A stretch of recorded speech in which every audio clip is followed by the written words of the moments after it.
अब यहाँ से कहानी और दिलचस्प होने जा रही है।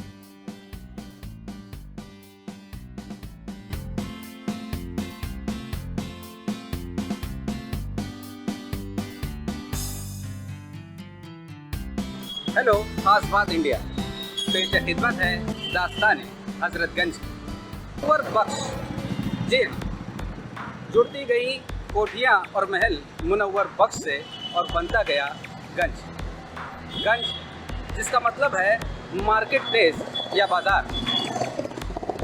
मुगल कालीन, यूरोपियन व अपने समय में बेहतरीन कारीगरी का बेशकीमती खजाना है हमारा हजरतगंज। हजरतगंज का इतिहास विश्व में और कहीं पर भी दूसरा देखा नहीं जा सकता। नवाब नसीरुद्दीन शाह भारत के सबसे महान बिल्डर नवाबों में से एक।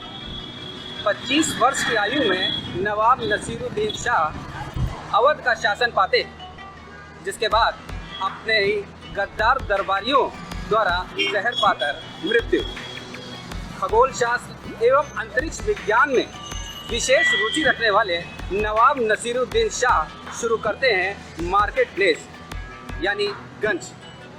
नवाब साहब निर्माण करवाते हैं तारा वाली कोठी की, जो खगोल शास्त्र एवं अंतरिक्ष विज्ञान के लिए निर्माण कराई गई थी, जिस पर अंग्रेजी हुकूमत ब्रिटेन से रॉयल एस्ट्रोनॉमर और साइंटिस्ट डेप्यूट करवाती।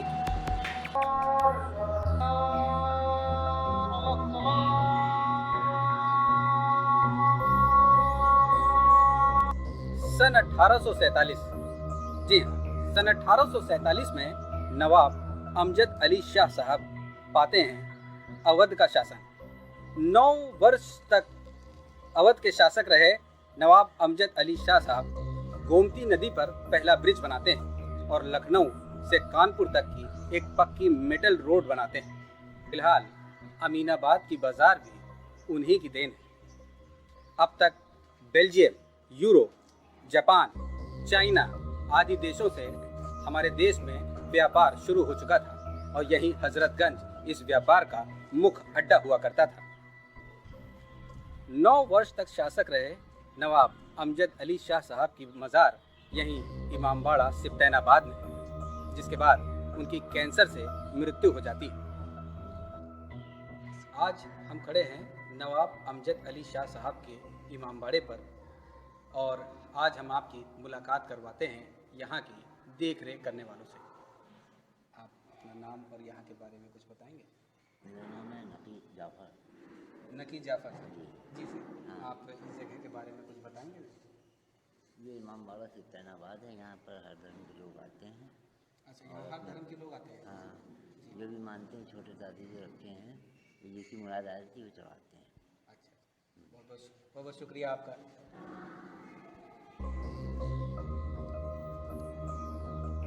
आपने बताया कि यहाँ हिंदू, मुसलमान तथा तमाम अलग अलग धर्म के लोग आते हैं तथा अपनी मुराद, दिल से मांगने वालों की मुराद भी पूरी होती है, जिसके एवज में लोग यहाँ पर आके तिजारत करते हैं और ताजियादारी भी चढ़ाते हैं।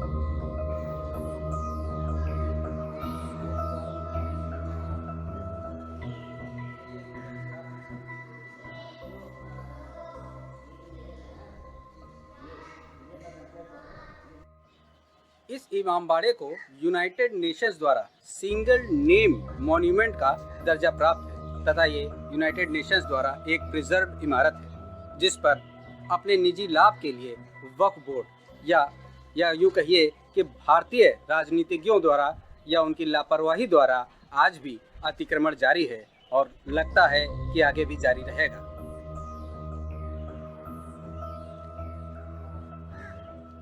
अब यहाँ से कहानी और दिलचस्प होने जा रही है।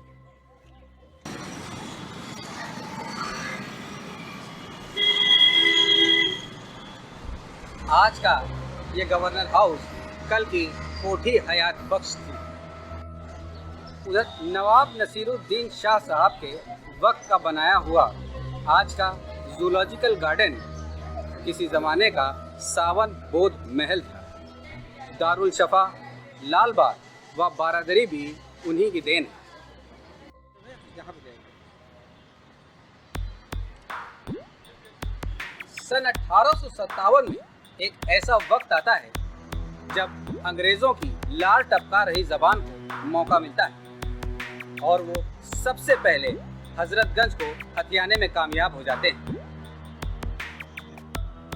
जिसके तुरंत बाद भारतीयों का हजरतगंज में प्रवेश वर्जित कर दिया जाता है और यहाँ तख्तियां लगी थी, dogs and Indians not allowed.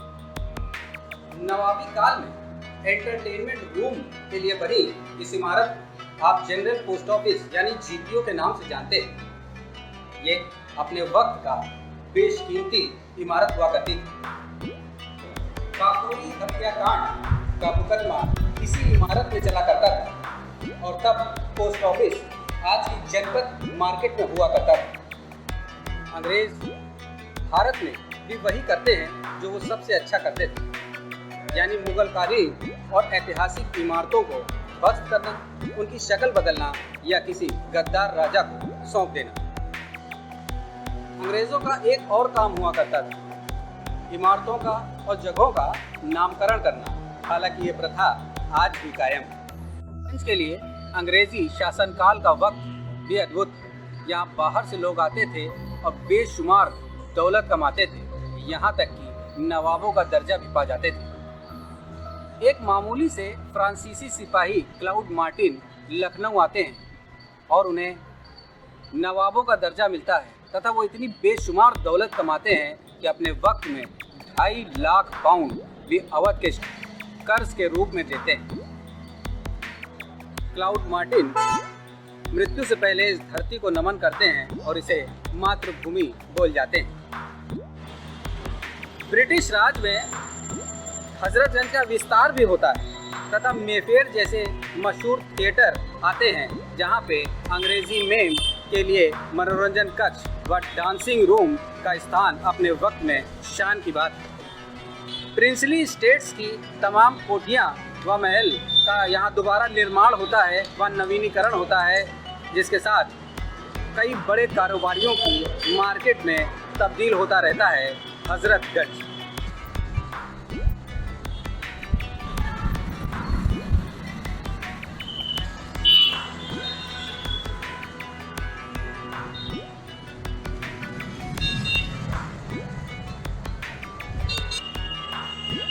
Bharat और पाकिस्तान के बंटवारे में इस साउथ थिएटर के मालिक पाकिस्तान के हिस्से में आए और आज भी इस बिल्डिंग का किराया पाकिस्तान की अदालत में हर महीने जमा कराया जाता है। दोस्तों, इसी स्थान पर था राजदूत मोटरसाइकिल का पहला शोरूम।